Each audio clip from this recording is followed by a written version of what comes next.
Puji Tuhan buat hari yang berbahagia ini, saudaraku, di mana kita boleh berhimpun bersama-sama memuji dan menyembah Tuhan. Dan Tuhan hadir di tengah-tengah kita, saudaraku. Biarlah persekutuan kita dengan Tuhan bertambah hari bertambah indah. Biarlah kita hidup dekat dengan Tuhan.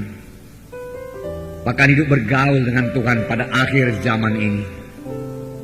Inilah juga firman Tuhan pada hari ini yang hendak saya sampaikan kepada saudara, yaitu mengenai berjaga-jaga pada akhir zaman. Supaya kita tetap dalam kehendak Tuhan, tetap dalam persekutuan yang indah dengan Tuhan, tetap dalam roh Tuhan. Saudara, itu tertulis di dalam Matius pasal 24, pembacaan Alkitab kita beberapa hari yang lalu. Dan saya ingatkan lagi kepada saudara, supaya kita terus setia membaca skedul pembacaan Alkitab kita. Dan pada tahun ini kita menyelesaikan seluruh Alkitab, dan itu akan membawa berkat yang besar bagi kita semuanya. Nasihat untuk berjaga-jaga tertulis dalam Matius pasal 24 ayat 37 sampai 44. Ayat 37 kita akan membaca bersama-sama, yaitu Matius pasal 24 ayat 37 sampai 44. Bukalah kitab saudara.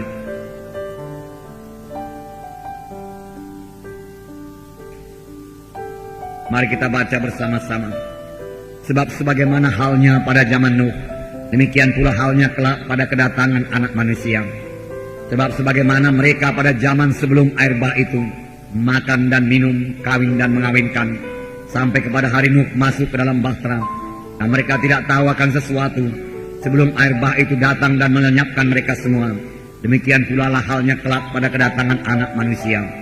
Pada waktu itu kalau ada dua orang di ladang, yang seorang akan dibawa dan yang lain akan ditinggalkan.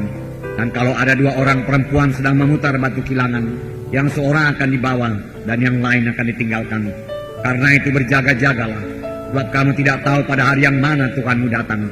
Tetapi ketahuilah ini, jika tuan rumah tahu pada waktu mana pencuri akan datang, sudahlah pasti ia berjaga-jaga dan tidak akan membiarkan rumahnya dibongkar. Sebab itu hendaklah kamu juga siap sedia, karena Anak Manusia datang pada saat yang tidak kamu duga. Ini kepada orang Kristen, kepada anak-anak Tuhan. Firman Tuhan mengatakan supaya kita berjaga-jaga buat kedatangan Tuhan kedua kali. Kedatangan Tuhan pertama kali semua kita sudah mengetahuinya. Dia datang ke dunia ini, dia lahir di Bethlehem melalui perawan Maria. Kemudian dia tinggal di dunia ini selama 33 tahun lebih. Kemudian dia mati di kayu salib karena dia mengangkat dosa kita. Pada hari yang ketiga dia bangkit daripada kematian. Kemudian dia naik ke surga. Itulah kedatangan Tuhan Yesus yang pertama kali ke dunia ini. Tetapi firman Tuhan banyak kali berkata mengenai kedatangan Tuhan Yesus yang kedua kali ke dunia ini, di mana Tuhan Yesus akan turun dari surga. Dia turun, tetapi tidak sampai menjejakkan kaki di bumi ini. Dia hanya sampai di awan-awan atau di angkasa saja. Inilah tahap pertama daripada kedatangan Tuhan Yesus yang kedua kali. Kemudian tahap kedua dari kedatangan Tuhan Yesus yang kedua kali, dia sampai di bumi ini, kemudian memerintah bumi ini, saudaraku. Saudara yang kekasih dalam nama Tuhan Yesus, pada waktu kedatangannya yang kedua kali, pada tahap pertama, di mana Tuhan Yesus hanya sampai di awan-awan, apakah yang terjadi? Yang terjadi kita semua yang masih tinggal sampai kepada kedatangan Tuhan akan terangkat, berjumpa dengan Tuhan di awan-awan. Dengan terlebih dahulu tubuh kita ini diubahkan Tuhan menjadi tubuh yang mulia, tubuh yang kekal, tubuh yang tidak bisa ditimpa penyakit lagi. Dan kita bersama-sama dengan Tuhan selama-lamanya. Tetapi ada satu perkara lagi, sebelum kita yang percaya ini, yang masih tinggal sampai kedatangan Tuhan kedua kali, yang memang sudah diambang pintu terangkat dan bertemu dengan Tuhan di awang-awang, maka lebih dahulu orang yang sudah mati dalam Tuhan, yaitu orang-orang yang percaya selama hidupnya kepada Tuhan Yesus, yang telah lahir baru penuh Roh Kudus melayani Tuhan, maka boleh jadi dia mati syahid, dikuburkan pada waktu kedatangan Tuhan kedua kali. Mereka itulah yang lebih dahulu bangkit daripada kematian, diubahkan beroleh tubuh yang baru daripada Tuhan, kemudian bertemu dengan Tuhan di awang-awang. Kemudian kita yang masih hidup ini juga diubahkan Tuhan, lalu naik ke angkasa, bertemu Tuhan di angkasa. Inilah yang dikatakan dalam bahasa Inggris rapture, dia katakan pengangkatan. Dan ini akan jadi saudaraku pada akhir zaman ini. Dan kalau kita melihat tadi saudaraku dalam Matius pasal 24 ini, Tuhan Yesus menerangkan satu lagi tanda mengenai kedatangan Tuhan kedua kali, yaitu tanda Nabi Nuh. Sebelumnya saudaraku dalam Matius 24 ini menerangkan mengenai tanda-tanda kedatangan Tuhan Yesus yang kedua kali. Itu sebabnya saya ajak saudara terus membaca Alkitab saudara, supaya pelajaran ini bertambah terang kepada saudara. Saudara kekasih dalam nama Tuhan Yesus, ini juga tertulis dalam 1 Tesalonika pasal 4. 1 Tesalonika pasal 4 ayat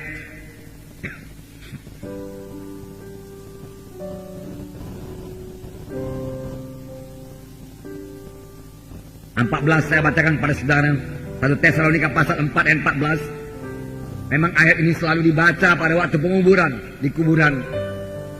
Tetapi saya minta pada hari ini supaya saudara meresapkannya sungguh-sungguh dan minta pertolongan Roh Kudus supaya kita betul-betul mengerti apa maksud ayat ini dan percaya apa yang dikatakan ayat ini.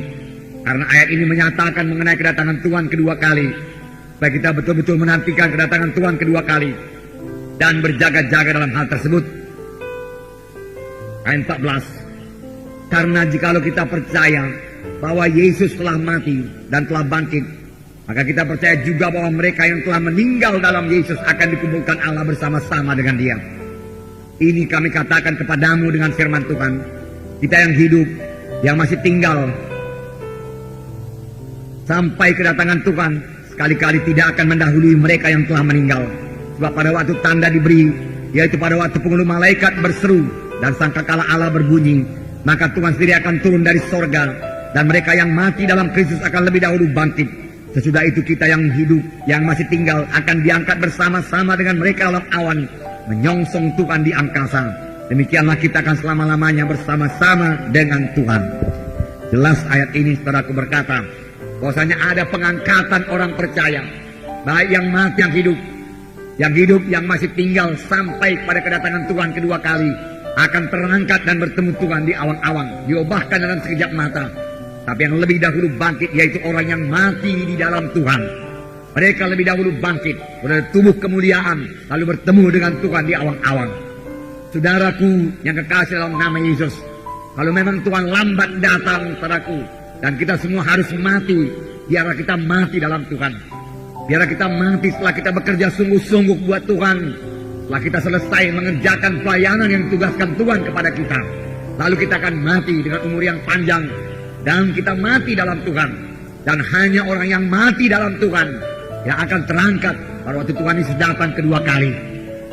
Kuburan-kuburan orang yang mati di luar Tuhan tidak akan terbuka. Mereka akan menanti hukumannya kekal, ditimpa murka Allah dalam sengsara yang selama-lamanya dengan tubuhnya juga, saudaraku. Tetapi orang yang mati dalam Tuhan dengan tubuhnya akan bersama-sama dengan Tuhan di sorga selama-lamanya. Jadi untuk mati dalam Tuhan, kita perlu hidup dalam Tuhan.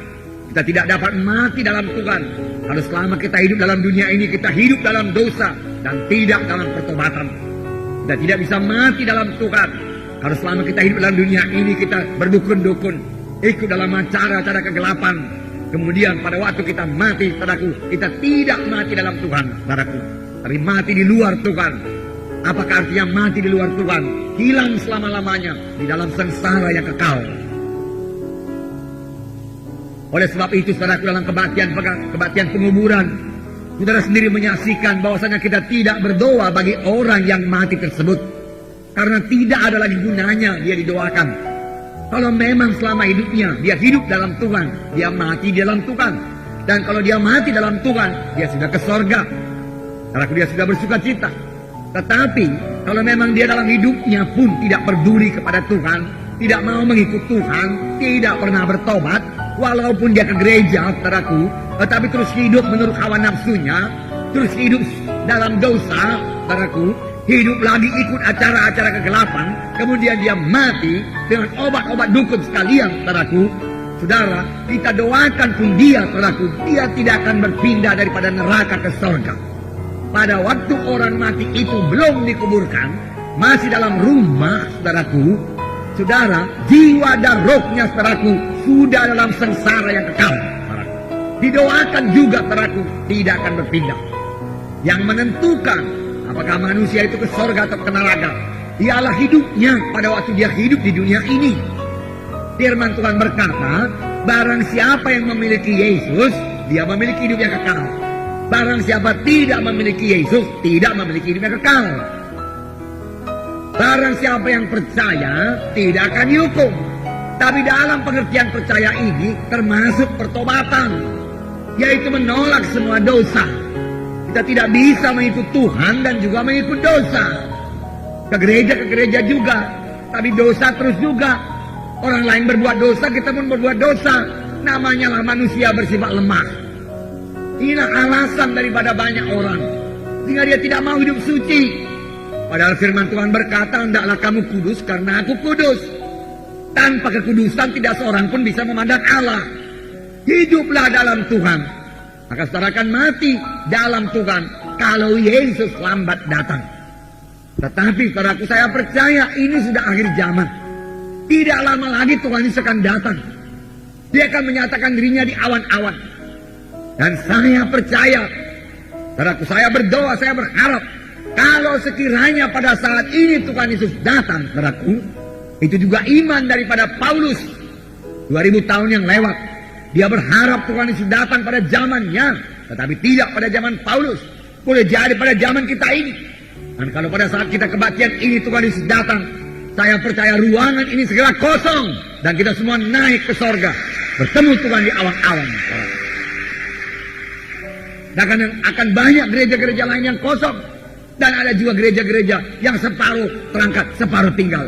Kadang ada firman Tuhan tadi kita baca, kalau ada 2 orang di ladang, 1 diangkat, 1 tinggal. Ada 2 orang yang memutar kilangan, 1 diangkat, 1 tinggal. Ada 2 orang di tempat tidur pada waktu kedatangan Tuhan kedua kali, 1 diangkat, 1 tinggal. Oleh sebab itu firman Tuhan tadi berkata, berjaga-jagalah supaya kamu jangan ketinggalan pada waktu kedatangan Tuhan Yesus yang kedua kali. Berjaga-jaga bagi diri saudara, berjaga-jaga bagi famili saudara. Sentakkan famili kita itu semua masuk pada jalan Tuhan. Dan mereka semua percaya kepada Tuhan Yesus. Dan semua mereka memiliki Yesus dalam hatinya. Karena hanya Yesuslah satu-satunya jalan ke sorga. Tidak ada jalan yang lain lagi. Hanya satu jalan ke sorga. Bukan dengan kebenaran, kebaikan darah kita. Tetapi anugerah Tuhan Yesus sendiri saja yang menyelamatkan kita. Tuhan sendiri berkata, akulah jalan dan kebenaran dan hidup. Seorang pun tidak bisa sampai kepada Bapa kalau tidak melalui aku. Oh, kejar famili kita itu, saudaraku. Kejar saudara-saudara kita yang belum selamat.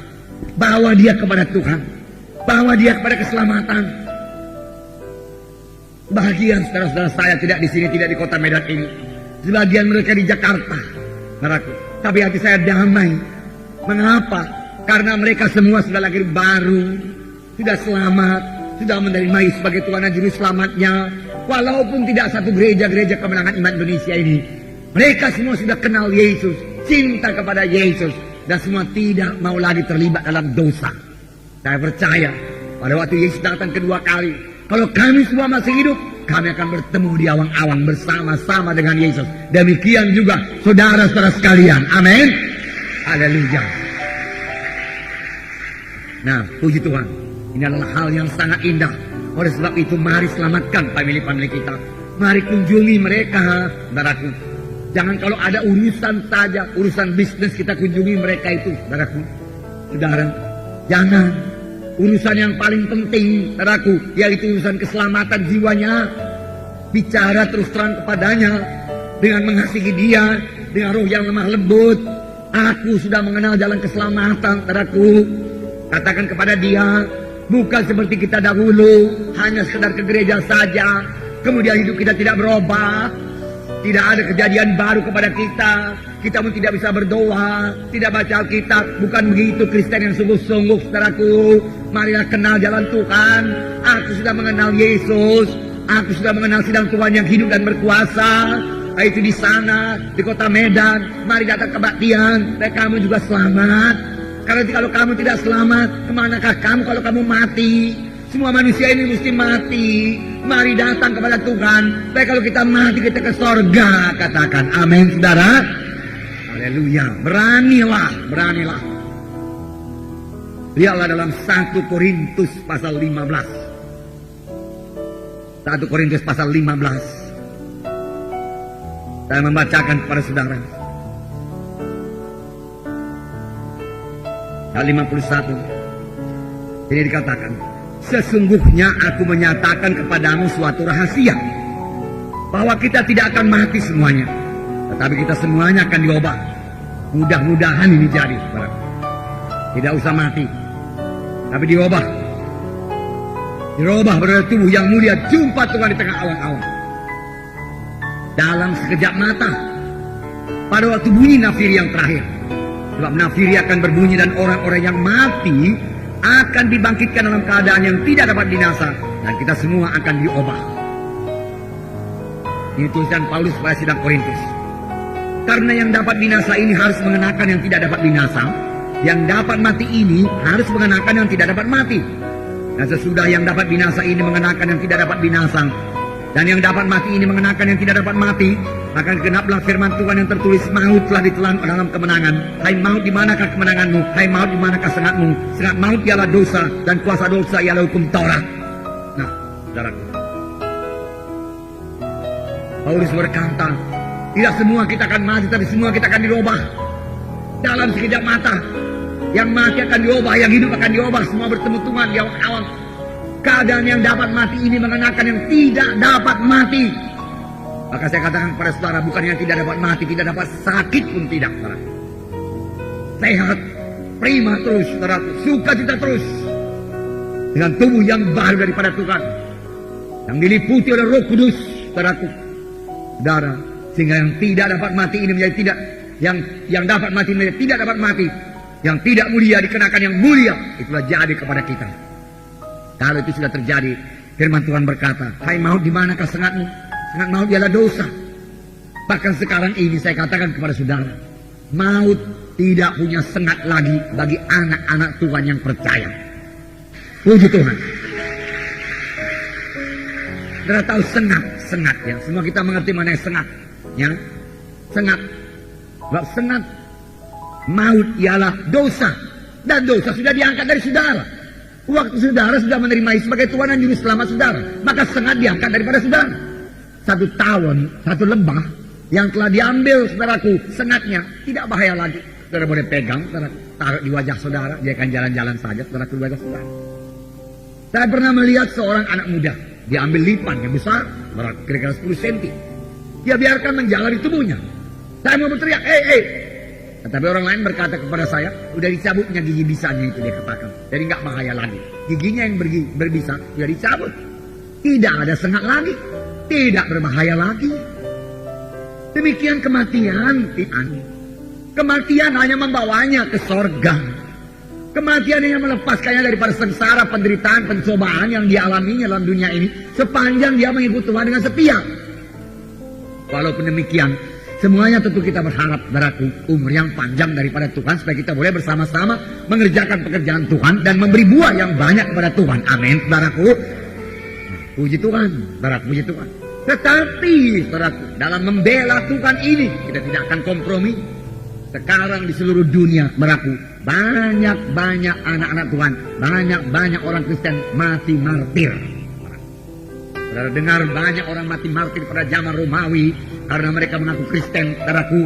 Saudara, lalu dibunuh, diberikan makan binatang buas dan lain sebagainya. Saudara, saya katakan kepada saudara, itu namanya mati syahid, dan mereka segera ke sorga, saudaraku. Dan belakangan ini, saudara, kira-kira 40 tahun yang lalu di Korea hal itu masih terjadi. Korea pada waktu itu sebagian besar masih komunis, orang-orang Kristen dianiaya, saudaraku. Mereka ditangkap, kemudian di muka laras senapan atau di depan tiang gantungan, ditanya kepada mereka, apakah engkau mau mengikut Yesus atau engkau mau menyangkal Tuhan Yesus? Kalau engkau mau menyangkal Tuhan Yesus, engkau boleh pulang sekarang bersama-sama dengan anak istrimu, silakan pulang. Orang tersebut kebanyakan berkata, tidak mungkin saya menyangkal Tuhan Yesus juru selamat saya. Pada waktu engkau menembak saya, peluru menembus tubuh saya, di situ Tuhan Yesus datang dan saya hidup selama-lamanya beserta dengan Yesus. Engkau hanya berkuasa membunuh tubuh ini, tapi engkau tidak berkuasa apa-apa berbuat kepada jiwaku dan rohku, dia katakan. Dan senapan meledak padaku dan dia berlumuran darah jatuh padaku dengan muka yang tersenyum bertemu dengan Yesus. Ribuan. Bahkan kalau saudara baca jaringan doa, saudaraku, sampai sekarang seluruh dunia ini tiap-tiap hari banyak orang Kristen mati syahid karena mempertahankan imannya dan tidak mau kompromi. Dia cinta pada Yesus. Pada zaman sekarang ini, boleh jadi pada hari ini, apa yang dikatakan Tuhan benar. Belakangan ini kita dengar, saudaraku, ada kerusuhan daerah Situbondo, Tasikmalaya sana, saudaraku, juga satu keluarga pendeta, saudaraku, mati dibunuh, saudaraku. Istri dan anak-anaknya pendeta sendiri, saudaraku, mati syahid karena mereka memakai gelar Kristen, saudaraku. Mereka tidak mau menyangkal Tuhan, saudaraku, karena mereka mati, saudaraku. Saya katakan pada saudara, darah para martir merupakan tanah yang subur untuk Injil Tuhan. Makanya saatnya saudaraku kita membawa Injil ke daerah sana, saudaraku, dan mereka, saudaraku, mendengarkan berita keselamatan, saudaraku. Puji Tuhan, saudaraku. Orang Batak banyak diselamatkan Tuhan. Mengapa, saudaraku? Sebelum No Manson datang, Liman Hungson, saudaraku, mencurahkan darahnya sebagai martir di tanah Batak, saudaraku. Karena dianiaya oleh orang Batak dan dikuburkan di sana. Saudaraku, dua orang itu bersaudara, anak dari seorang janda. Dan janda ini berkata di Amerika, waktu dia dengar kematian anaknya yang dua orang itu, aku tidak mempunyai anak yang lain. Hanya dua orang itu anakku, dan aku seorang janda. Kalau sekiranya ada anakku lagi, aku kirim lagi dia ke tanah Batak. Saudara, dapat satu kasih yang luar biasa, saudaraku, dicurahkannya pada orang Batak. Hati-hati orang Batak. Dan keselamatan saudara peroleh daripada Tuhan. Untuk apa itu? Untuk apa saudara menjadi Kristen yang sejati? Tahukah saudara bahwa saya No Manson datang dari Jerman? Tidak ada pesawat terbang pada waktu itu. Saudara lihat di peta dari mana dia jalan. Saudaraku, dia melewati India untuk turun. Kenapa dia tidak berhenti di India? Untuk menginjili India. Terus Pakistan. Kenapa tidak berhenti di Pakistan? Bangladesh, India, saudaraku.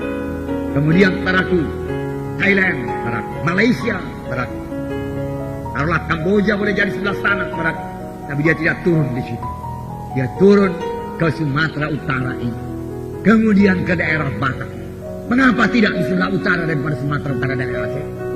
Mengapa tidak di Sumatera Barat? Mengapa tidak ke Jawa? Padahal yang terkenal pada waktu itu Batavia, kota dagang yang terbesar di Indonesia. Mengapa dia pergi ke tanah Batak? Saya percaya ini pimpinan Tuhan, berkat Tuhan pada orang Batak. Tetapi orang Batak juga harus, saudaraku, memberi buah kepada Tuhan. Saudara juga harus, saudaraku, memberi buah daripada martir yang mati di sana, saudaraku. Daripada kematian No Manson di sana juga. Karena No Manson mati tanah Batak, kuburannya ada di sana. Dia tidak kembali ke negerinya, dia menjadi orang Batak. Saudara, itu sebabnya Tuhan menyelamatkan suku Batak. Supaya suku Batak saudaraku kembali bawa Injil buat seluruh Indonesia ini. Puji Tuhan, saudara. Tidak berapa jauh saya jalani Indonesia ini. Saya baru sampai sekitar Kupang sana, saudaraku. Sulawesi, Kalimantan, saudaraku, Jawa, Lembang, saudaraku, dan beberapa daerah yang lain lagi, di Palu. Apa yang saya lihat, saudaraku? Saya lihat hanya suku Ambon lah, saudaraku. Dan sedikit suku Manado, saudaraku, yang bisa menyanyi seperti orang Batak menyanyi. Apa gunanya itu semua? Saudaraku, saya percaya supaya orang Batak memberikan buah kepada Tuhan, membawa Injil jadi terang, Oleh sebab itu, saudaraku, suku Batak ini, saudaraku, harus benar-benar hidup pada jalan Tuhan. Hidup dalam kesucian Tuhan. Tidak terlibat lagi dalam kuasa-kuasa kegelapan. Kembalilah kepada jalan Tuhan yang suci. Baik kuasa Tuhan menyertai saudara. Urapan Roh Kudus menyertai saudara. Dan saudara menjadi pemberita Injil di seluruh Indonesia ini, saudaraku. Tapi sepanjang saudara masih ikut takut juga kepada manusia, terikut-ikut dengan kuasa-kuasa kegelapan, acara-acara kegelapan, saudaraku, yang pada zaman No Manson telah dihapuskan oleh No Manson. Baca sejarah No Manson, saudaraku. Gondang saja tidak bisa masuk gereja, saudaraku. Rokok saja tidak bisa di gereja pada zaman No Manson. Bukunya masih ada sekarang, saudaraku. Saudara, biarlah suku Batak menyadari hal tersebut, saudaraku. Dan No Manson lah, saudaraku, yang mendidik orang Batak, saudaraku, sebagai dalam pendidikan militer, saudaraku, dalam asrama, saudaraku. Saudara, dia bentuk suku Batak, sehingga suku Batak yang ketinggalan 100 tahun daripada suku di Sumatera Barat sana bisa mengejar ketinggalan tersebut satu generasi maju, saudaraku. Karena Kristen melanda, saudaraku. Kristen selalu membawa berkat, saudaraku.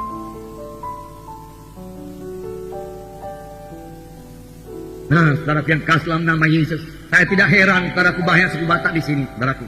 Dan saya mau lebih banyak lagi, saudaraku. Karena darah para martir ditumpahkan di tanah Batak sana, saudaraku. Darah yang mahal di hadapan Tuhan. Yang pasti Tuhan berikan hasil. Dan siapa tahu masih ada orang Batak yang akan jadi martir, saya tidak tahu. Atau suku Karo yang jadi martir, saya tidak tahu. Namun saya sendiri dalam hati saya, kalau nama Tuhan memanggil saya jadi martir, saudaraku, saya siap sedia.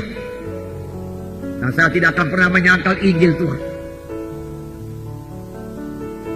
Karena ini akhir zaman, saudaraku, di mana kita harus hidup benar dan tidak kompromi sama sekali. Firman Tuhan, berjaga-jagalah, hidup atau mati saya, saudaraku. Banyak saya hidup dalam Tuhan, saudara.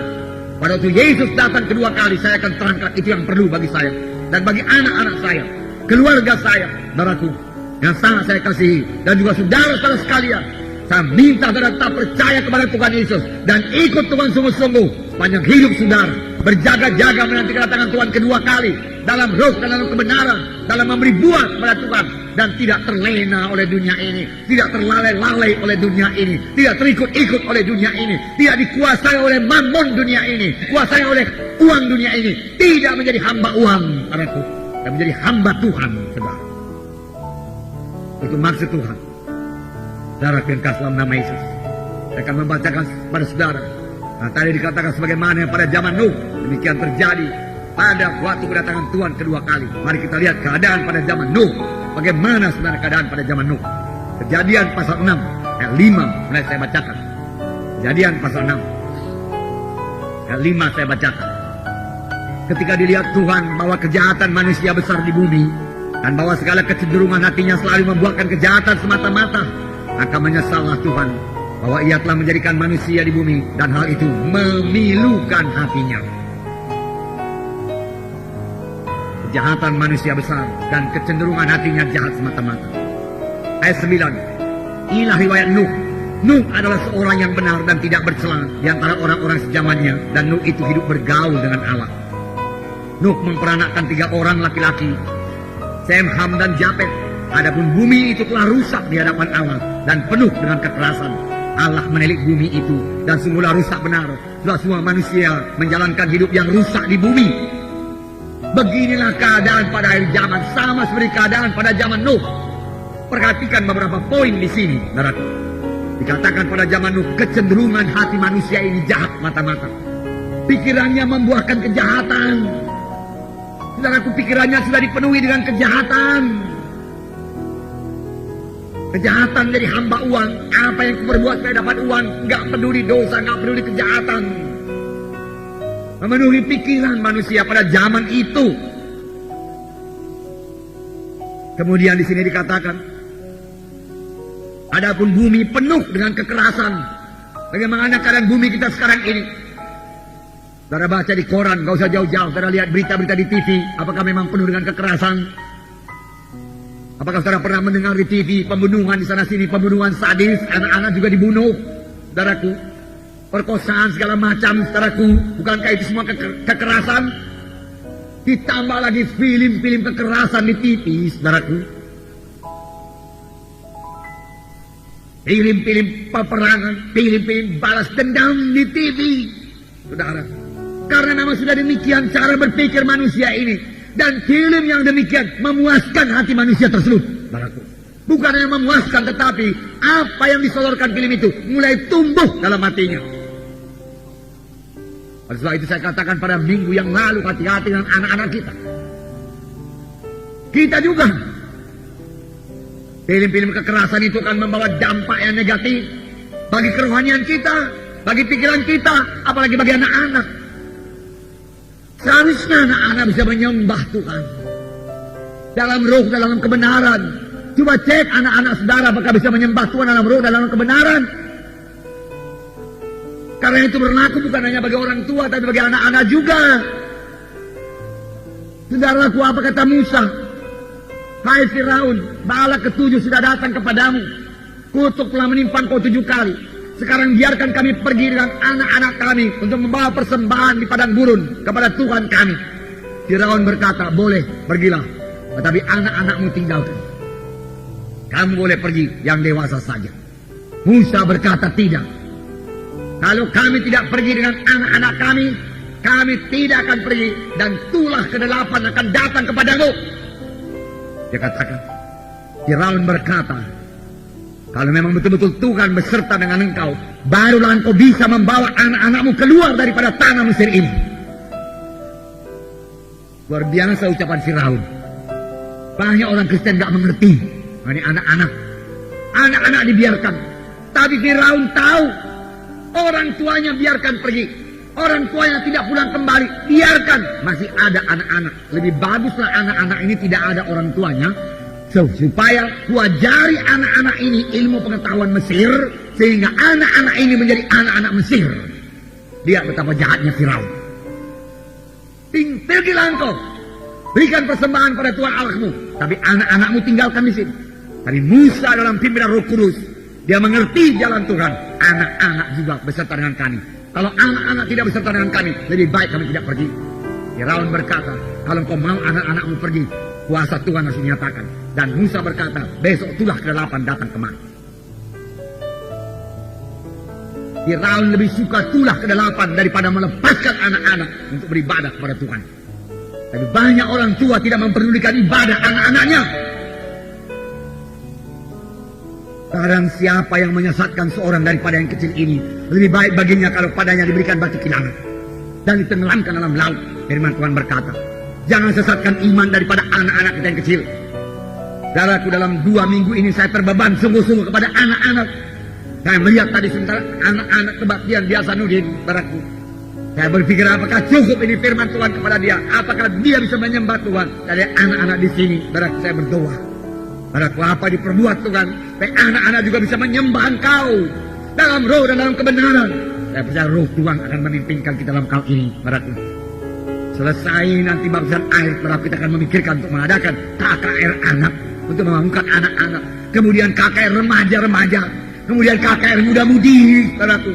Supaya semua bangun dan bangkit bersama-sama sebagai bala tentera yang besar. Memuji dan menyembah Tuhan, saudaraku. Mempermuliakan Tuhan. Dan semua sampai kepada maksud dan kehendak Tuhan, saudaraku.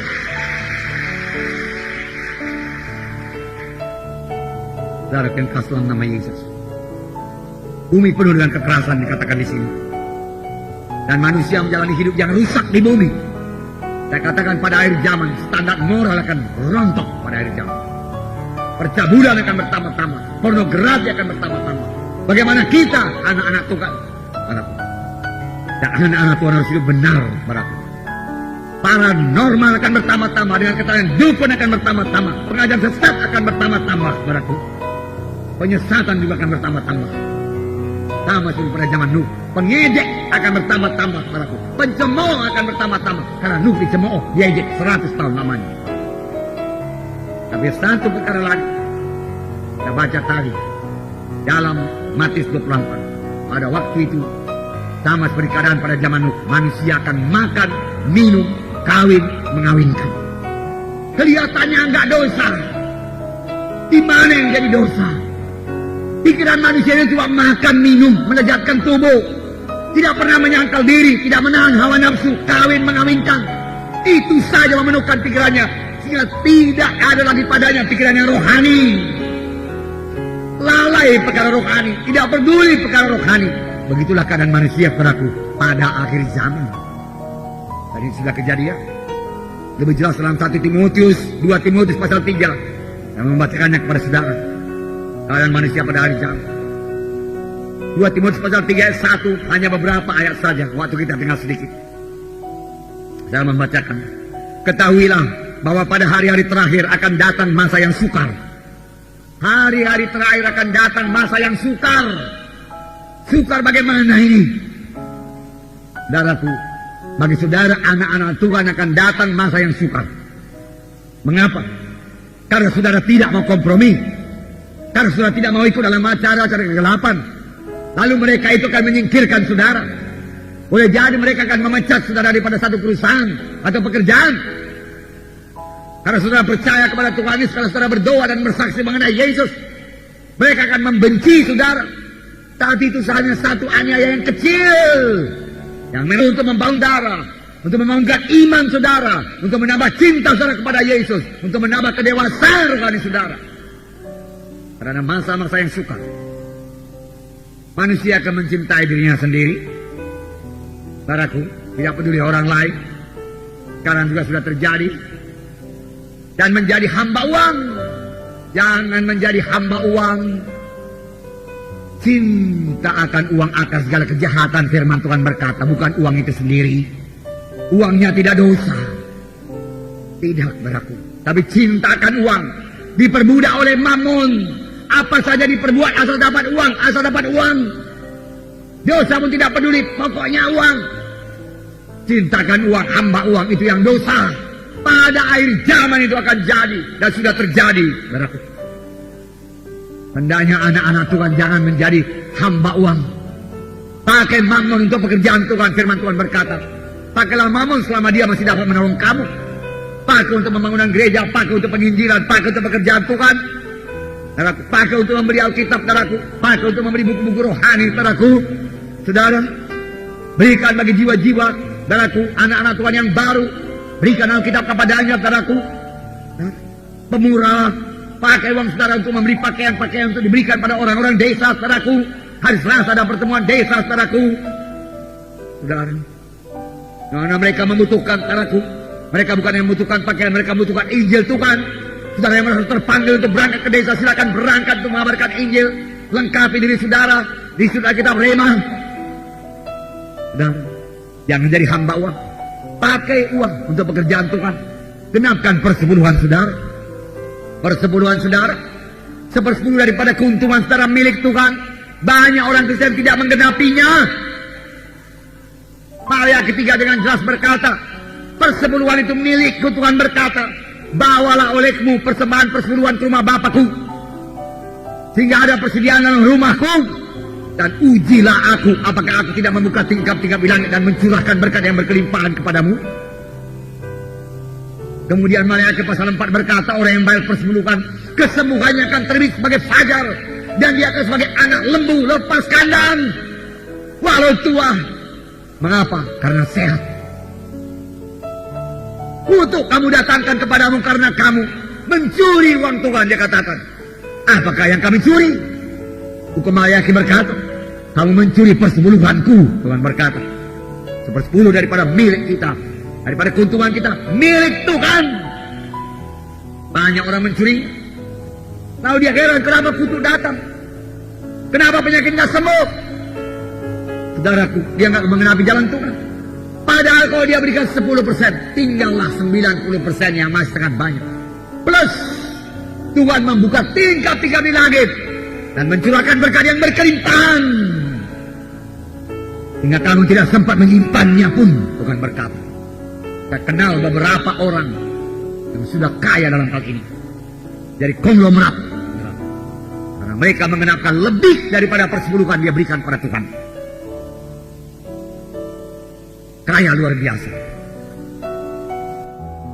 Iya. Lalu Lalu penghulu setan ini berkata, bagaimana kita buat? Dia katakan, supaya Injil jangan menyebar lagi. Itulah katanya. Lalu satu daerah berkata, wah sudah kumusnahkan, sudah kumatikan satu orang penginjil dengan hujan es yang sangat luar biasa, dia mati beku. Tidak jalan misalnya yang demikian, dikatakan. Mati satu, datang 10. Dikatakan, kata pimpinan setan ini. Yang lain lagi berkata, aku adakan keributan di sana, sehingga Injil tidak terima. Sebentar saja itu tahan, dikatakan. Berdoa orang itu turun Roh Kudus menjadi damai. Injil datang juga ke sana, dia katakan.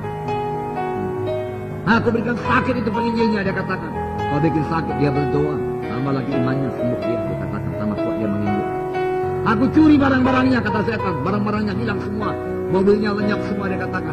Sebentar dia berdoa, dia diberkati Tuhan. Kemudian ada satu setan yang sangat licik. Saya tahu Tuanku, dia katakan. Apa itu? Coba sekarang, dia katakan. Saya katakan kepada orang Kristen, kepada penginjil, tidak guna buru-buru. Masih banyak waktu. Tunda dulu, tunggu dulu. Berlambat-lambatan. Dalam pemimpin setan berkata, bagus. Berjalan.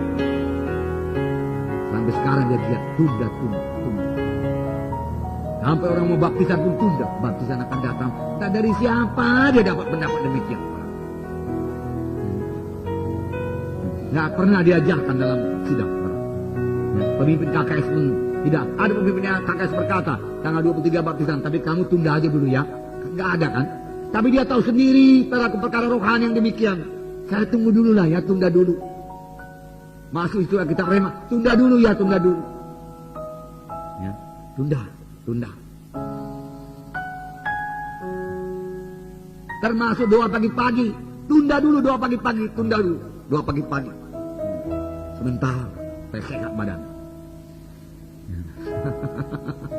Tunda. Termasuk pembacaan Alkitab, tunda dulu. Sampai sekarang setan berkata tunda, tunggu. Masih ada waktu, masih banyak waktu. Demikian pemimpin KKN. Saudaraku, Tuhan menghargakan persiapan seorang pelayan Tuhan. Tuhan hargakan.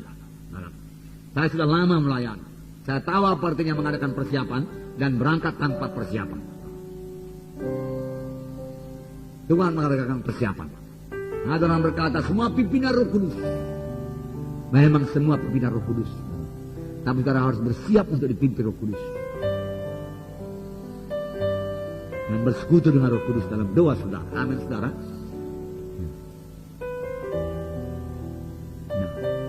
Setan berkata, tunda. Lalu berangkat. Pemimpin KKS berangkat melayani, berangkat ke KKS tanpa doa. Saudaraku, apa hasilnya? Saudara tahu. Saudaraku, pelayanan bisa ketawa. Ya, pelayanan bisa ramai. Pelayanan bisa gembira. Tapi hasilnya dangkal. Tidak rohani. Hasil yang rohani hanya bisa dicapai dengan doa dan air mata. 2 tahun lamanya Paulus berkata, aku berdoa dan mencucurkan air mata bagimu.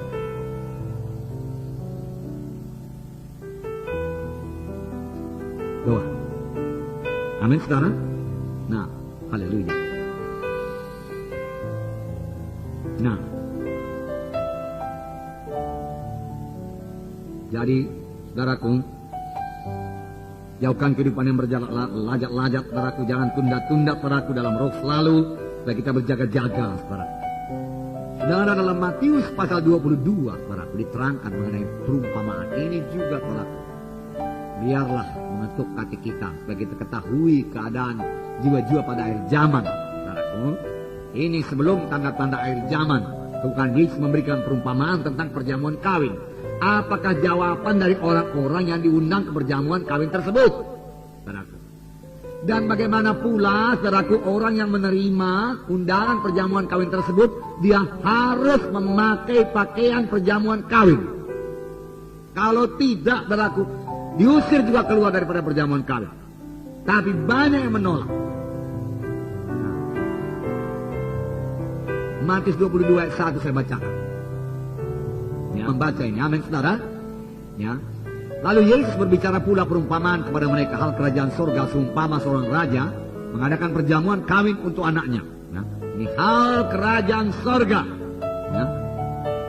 Ia menyuruh hamba-hambanya memanggil orang-orang yang telah diundang ke perjamuan kawin itu, tetapi orang-orang itu tidak mau datang.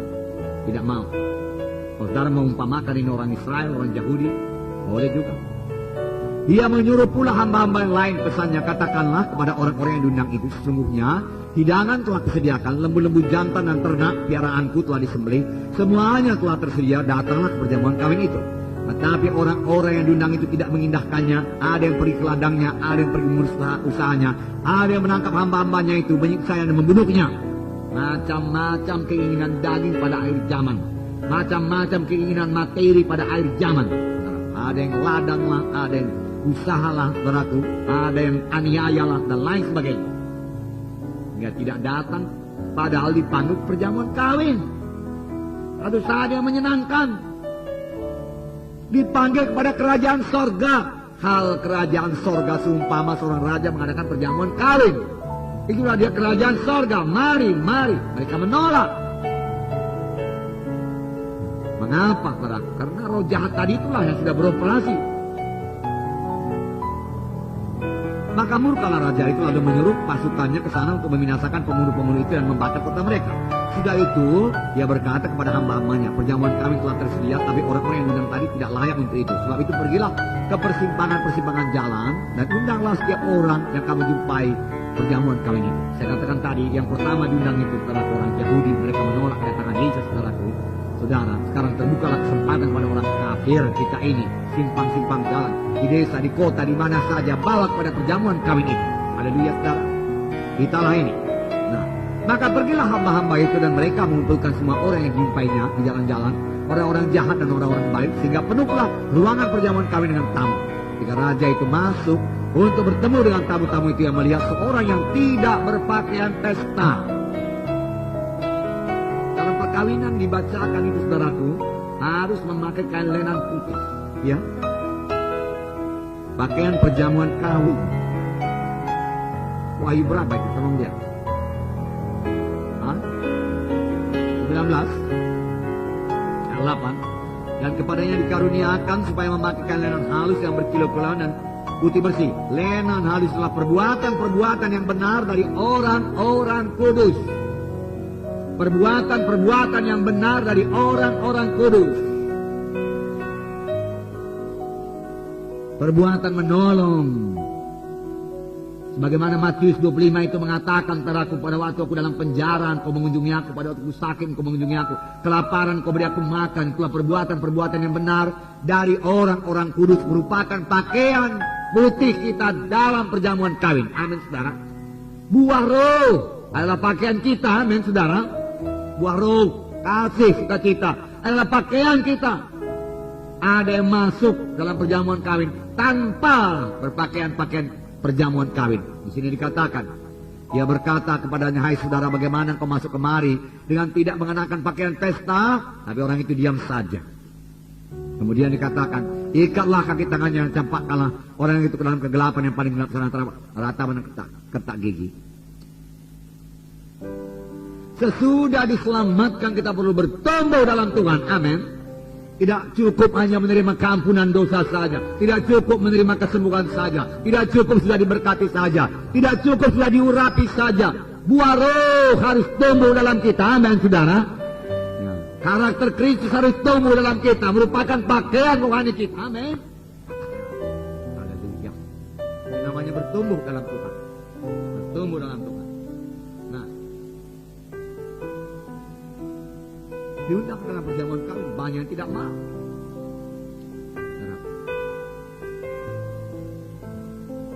Untuk tetap hidup, berjaga-jaga menantikan kedatangan Tuhan, kita perlu hidup seperti Nuh hidup. Ya. Bagaimanakah Nuh hidup? Ya. Bentar lagi, ini tidak akan selesai pada hari ini. Ya. Nuh hidup benar, tidak bercela, dan hidup bergaul dengan Tuhan. Dia tidak ikut dengan dosa orang-orang pada zamannya, walaupun orang-orang pada zamannya mengajak dia berbuat dosa. Hanya 8 orang bertahan. Ratusan ribu yang lain, boleh jadi jutaan sudah manusia pada waktu itu, saudaraku, hidup berbuat kejahatan, memuaskan hawa nafsu, mengejek saudaraku. No, mengajaknya mabuk-mabukan, mengajaknya berbuat segala perbuatan jahat, amoral, dan lain sebagainya. Nuh hidup benar, tidak bercela, dan bergaul dengan Tuhan. Saya percaya kekuatannya adalah bergaul dengan Tuhan. Dan bergaul dengan Tuhan, dia bisa menolak semua dosa tersebut. Amin, saudara. Kita juga harus hidup, saudara, bergaul dengan Tuhan. Yohanes 15 berkata, akulah pohon anggur yang benar, kamulah carang-carangnya. Tiap carang yang mau berbuah, tiap carang yang mau bertumbuh, tiap carang yang mau hijau dan segar, harus tetap pada batang anggur. Amin, saudara. Melekat pada batang anggur, tetap pada batang anggur. Dari batang anggurlah mengalir semua zat-zat kehidupan yang perlu bagi carang itu untuk bertumbuh, yang perlu bagi carang itu untuk berbuah. Dari batanglah mengalir kekuatan rohani, dari batanglah mengalir perahu buah roh kudus, dari batanglah mengalir karunia. Nuh hidup bergaul dengan Tuhan. Jangan puas sudah diberkati Tuhan dengan berkat materi. Jangan puas tanya Tuhan untuk apa ini berkat materi Tuhan. Jangan pula sampai persepuluhannya tidak jalan, saudaraku. Yang sudah diberkati Tuhan, rata-rata kita semua sudah diberkati Tuhan. Saya mengaku, kita harus bersyukur kepada Tuhan tidak berhenti-henti, saudaraku. Maupun saudara, saudaraku. Ya. Dan saya melihat apa yang kejadian dalam dunia ini, saudaraku. Dan saya melihat apa yang terjadi kepada saudara, rata-rata kita ini sangatlah diberkati Tuhan, dilindungi Tuhan, saudaraku. Dari mana bahaya, dari kematian, dari penyakit, dilindungi Tuhan kita ini yang malam. Dan saya melihat juga bagaimana hidup orang dunia ini, ya, nampaknya keluar daripada perlindungan Tuhan.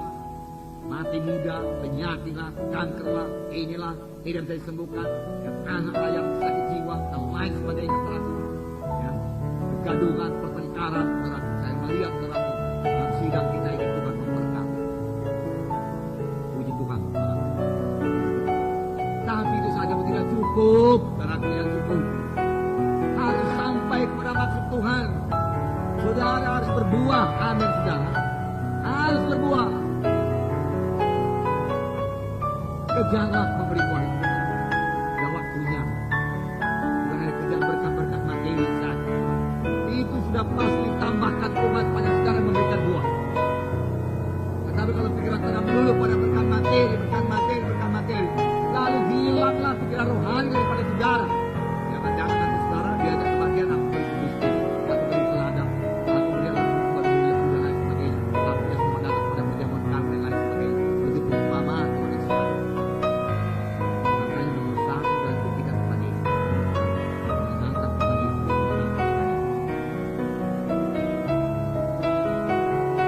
Untuk berbuah ini, dalam setiap anak Tuhan harus ikut dalam penginjil, ikut dalam pemuritan. Itu sebabnya dalam tempo 20 menit, dalam tiap-tiap KKN, dalam tiap-tiap kematian KKN, bicarakan mengenai penginjilan. Doakan supaya saya dengar doa yang sangat rohani. Datang suka kita penuh dengan kualitas. Tapi enggak apalah, karena itu hanya pelajaran saja. Saya boleh bertawa tadi, enggak rohani.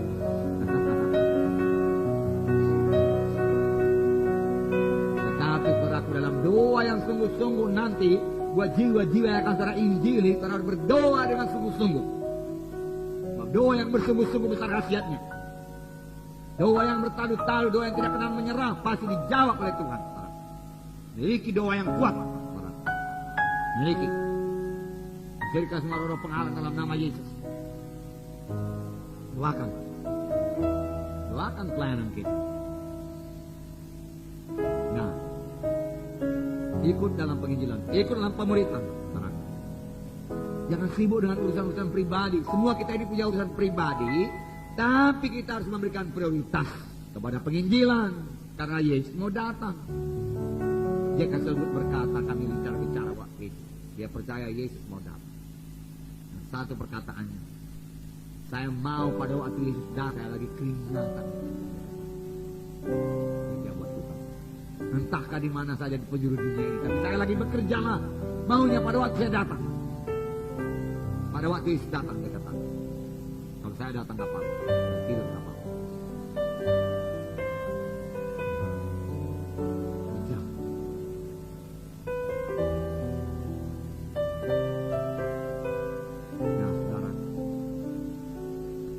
sekarang ini, ini kesempatan buat Indonesia ini 200 juta berdoa, saudaraku, supaya Injil Tuhan dikabarkan seluruh Indonesia ini, supaya pemerintahan kita diberkati Tuhan, saudaraku. Menjadi pemerintahan yang baik, berwibawa, saudaraku. Jadi alat Tuhan membela kita.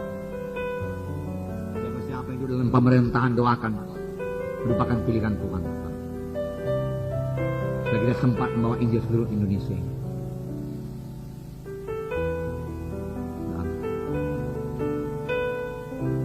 Saya sudah mulai berdoa kepada buat Nias, harap saudara mulai berdoa buat Nias. Mulai berdoa buat Langkat, saudaraku, supaya selesaikan. Tanah Kara supaya selesaikan. Tanah Batak supaya selesaikan. Ini segera akan kita jalankan ini, saudara. Berdoa sungguh-sungguh. Di Tuhan, saudara. Ya.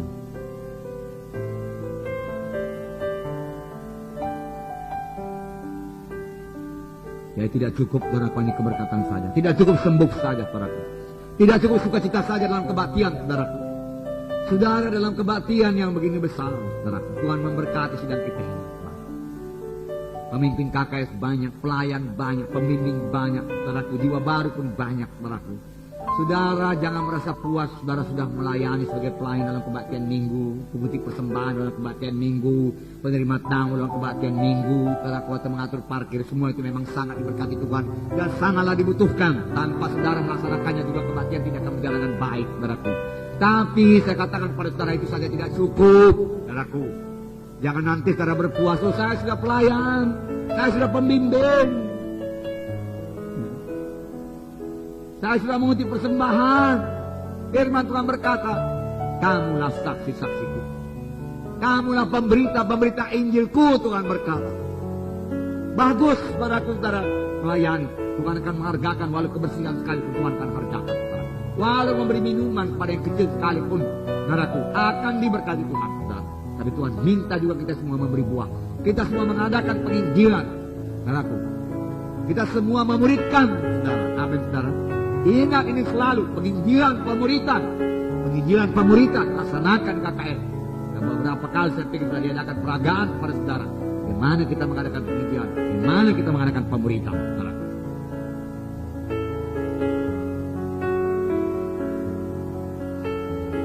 Bagus kalau kebaktian berjalan lancar, haleluya. Hari ini kebaktian berjalan lancar begini karena banyak di antara saudara bertugas telah mengaturkan, saudaraku, sebelum kebaktian ini, saudaraku, diaturkan semua ini, mic-nya semua diaturkan, lampu-lampu semua, bangku-bangku, puji Tuhan. Kebaktian kita berjalan lancar, acaranya juga diatur lancar, haleluya, haleluya, saudara. Tapi itu saja tidak cukup. Perintah Lu berkata, pergilah kamu, kamarkan. Dalam hal ini Roh Kudus bersandarlah kepada Roh Kudus. Amin, saudara. Bersandar kepada kuasa Roh Kudus. Bersandar. Tunggulah di Yerusalem sampai kamu dilengkapi dengan kuasa dari Maha Tinggi, firman Tuhan berkata. Tunggu. Biar Roh Kudus memakai saudara. Dengar suara Roh Kudus. Dengar suara Roh Kudus. Dan bersekutu dengan Tuhan. Sebagai cara pada batang anggur. Demikian dua pribadi saudara dengan Tuhan. Kenapa? Karena itu. Dia tiap hari. Amin, saudara. Demikian dua pribadi saudara. Dan berdoalah dengan tiada berkeputusan, firman Tuhan berkata. Itulah kekuatan saudara untuk hidup. Tidak sebagaimana orang dunia yang hidup. Karena orang dunia sekarang ini akan hidup sebagaimana pada zaman Nuh. Namun Nuh hidup benar karena dia bergaul dengan Tuhan. Dan juga boleh hidup benar karena bergaul dengan Tuhan. Jatuh cinta pada Tuhan Yesus. Jatuh cinta. Menyenangkan Tuhan Yesus. Puji Tuhan. Dan firman Tuhan juga harus menetap dalam hati saudara. Makan firman Tuhan tiap-tiap hari. Itu artinya tetap pada batang anggur, saudaraku. Mengalir firman Tuhan dalam hidup saudara. Penggunaan firman Tuhan pada setiap hari. Yang kedua, saudara, garis besar yang saya beritakan pada saudara. Nuh patuh. Yang pertama tadi apa, saudara? Nuh hidup benar, bergaul dengan Tuhan, tidak terikut. Yang kedua, Nuh patuh, tekun, setia, kerja keras, rajin. Oh banyak Kalau saudara mau belajar karakter saudaraku, Nuh ini luar biasa. Apakah tugas yang diberikan Tuhan saudaraku kepada Nuh? Tugas yang luar biasa besar. Membangun satu kapal yang pada zaman sekarang ini pun ukurannya termasuk besar. Boleh jadi terbesar. Jarang-jarang kapal pada zaman sekarang ini yang dibuat dengan peralatan modern, komputer, alat-alat berat, keran-keran pengangkat semua saudaraku, alat pemotong baja semua, untuk membangun kapal panjang 300 meter saudaraku, dari sini ke Hermina Hall saudaraku, bukan pekerjaan yang enteng. Lebarnya saudaraku 50 meter saudaraku, dari jalan sini ke jalan itu satu lagi, jalan apa? Bantam apa namanya? Tingginya 30 meter saudaraku, saudara. Rumah bertingkat 3 saudaraku, kira-kira saudaraku 10 meter saudaraku. 3 kali itu tingginya ke atas saudaraku. Dibuat dengan tangan, kampak, parang saudaraku. Paku pun belum ada. Gala-gala ada, ter dari alam. Saudara, tapi Nuh patuh. Tugas yang berat itu saudaraku, tugas yang berat. Berapa orang yang kerja? 8 orang. Saudaraku, 8 orang. Berapa rumah dari sini ke Hermina Utara, saudaraku? Berapa rumah? Begitu besar bahtera itu, karena segala gajah, segala harimau semua masuk. Segala makanannya lagi, saudaraku. Tapi Nuh patuh dengan tugas yang berat ini. Dia bersandar kepada Tuhan. Sekarang tugas kita menginjili dunia ini, mengabarkan ini ke seluruh dunia. Nampaknya juga dengan kekuatan kita secara manusiawi tidak mungkin. Tetapi Tuhan telah memberikan Roh Kudus kepada kita, sehingga tugas yang begitu besar bisa kita laksanakan dengan baik. Sama seperti Nuh, saudaraku, memperbuat bahtera itu, saudaraku. Saya baca kepada saudara Kejadian pasal berapa tadi? 6. Kejadian pasal 6. Haleluya. Ayat 22, ayat yang terakhir, Kejadian 6 ayat 22. Lalu Nuh melakukan semuanya itu tepat seperti yang diperintahkan Allah kepadanya, demikianlah dilakukannya. Tepat seperti apa saudaraku? Diperintahkan Allah kepadanya, bukan tepat seperti yang dikehendaki oleh Nuh. Kalau Nuh bangun kapal pesiar saudaraku, gak jadi lah. Ya, kapal pesiar yang perlu sekarang ini santai, rileks dikatakan. Nanti datang banjir, 8 orangnya kami bangun kapal pesiar panjang 30 meter, bukan 300 meter, 30 meter. Nah, cukup besar. Tenggelam habis. Tidak menurut kehendak Tuhan. Kalau Nuh memakai pikirannya, jalannya sendiri, saudaraku, dia tidak patuh kepada Tuhan. Saya firman Tuhan berkata, lalu Nuh melakukan semuanya itu tepat seperti yang diperintahkan Allah kepada yang tepat, seperti yang diperintahkan Allah kepadanya. Alangkah bahagianya kita ini, saudaraku. Alangkah berhasilnya kita ini kalau kita selalu berusaha sungguh-sungguh melakukan segala sesuatu seturut dengan apa yang diperintahkan Tuhan kepada kita, bukan seturut dengan kehendak kita atau pendapat kita atau jalan kita.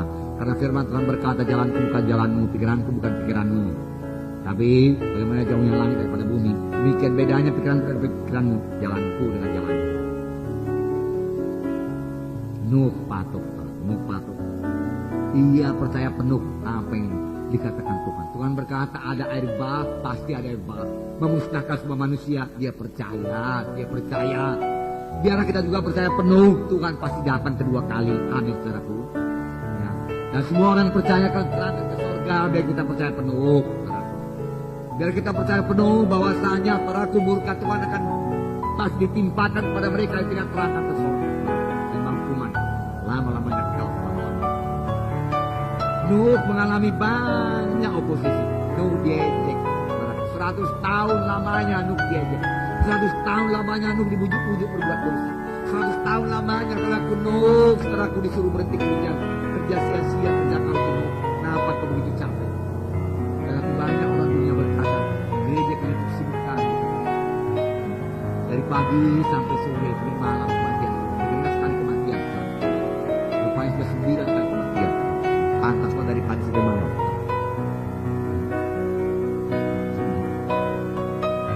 Baru hanya beberapa hari saja, beberapa minggu sebelum.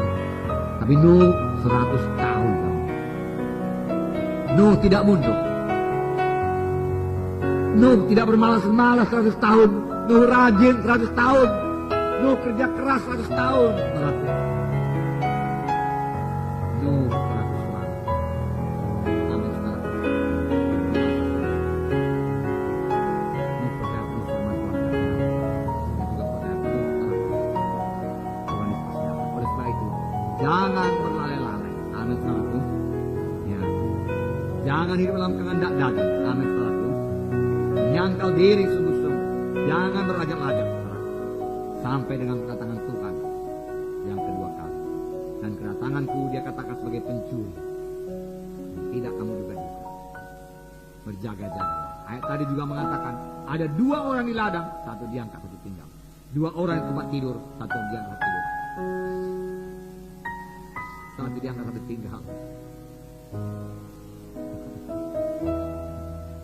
2 orang mengisar di batu kilangan, satu diangkat, satu tinggal. Kenapa?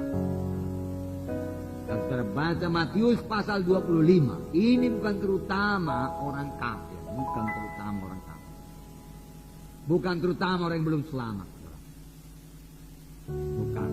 Kalau saya percaya kalau orang yang belum selamat, saudaraku, takkan satu tempat tidur dengan orang yang sudah selamat, takkan satu batu kilangan dia. Tetapi dalam perumpamaan 10 anak darah dikatakan 5 anak darah bodoh, 5 anak darah pintar. Betul? Semua itu adalah anak-anak Tuhan. Betul apa enggak, saudara? Bukan orang yang belum selamat 5 anak darah bodoh itu. Semua menantikan kedatangan Tuhan. Tapi 5 tidak berjaga-jaga, 5 berjaga-jaga, penuh dengan minyak, penuh dengan Roh Kudus, patuh kepada Tuhan, dalam persekutuan yang indah dengan Tuhan. Tapi 5 lagi tidak penuh dengan minyak. Tengah malam Tuhan datang yang berjaga-jaga menyambut Tuhan dan masuk dalam perjamuan kawin, dan hanya 5 lagi tinggal di luar di sana tangisan dan ketakutan. Mari berjaga-jaga, mari bangun dan mari bangkit, mari bergairah buat mengerjakan pekerjaan Tuhan, saudaraku. Mari patuhi, saudaraku, perintah Tuhan, perintah agung dalam hidup kita, saudaraku.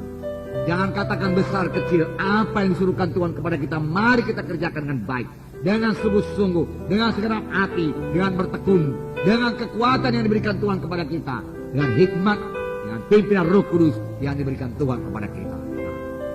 Begitulah berjaga-jaga, bukan diam, saudaraku. Saya bekerja keras, rajin, sama sebagaimana Nuh membangun bahtera menantikan kedatangan Tuhan kedua kali. Demikian kita ini, membangun gereja Tuhan, karena bahtera Nuh gambaran daripada sidang Tuhan. Bangun terus gereja Tuhan, saudaraku. Dewasakan terus gereja Tuhan, saudaraku. Tarik jiwa-jiwa, saudaraku. Muridkan mereka, saudaraku, sampai Tuhan datang kedua kali. Dan saudara akan bertemu dengan Tuhan di tengah awal-awal. Mari kita berdiri, saudaraku. Haleluya.